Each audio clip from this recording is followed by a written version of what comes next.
This is my setup for camping in the back of my truck. There are 1x4s with 2x4 supports attached to them. They just go in the slots that were pre-made in the bed liner for the truck.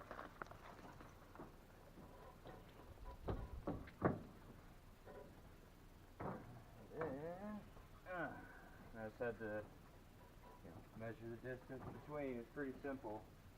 There we go. Alright, and I've got these pads I made. Got a particle board, and this is recycled plastic bottled rug. I found it at Lowe's for like 20 bucks.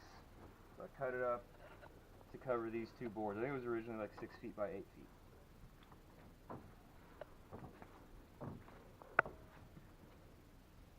And I'm in my way.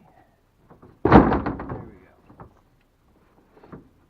go. Now, since I didn't want this to be permanent and be able to still use the bed of my truck, I didn't cut pieces to fill the sides because this will all support the air mattress when it's in place just fine. I got two of these.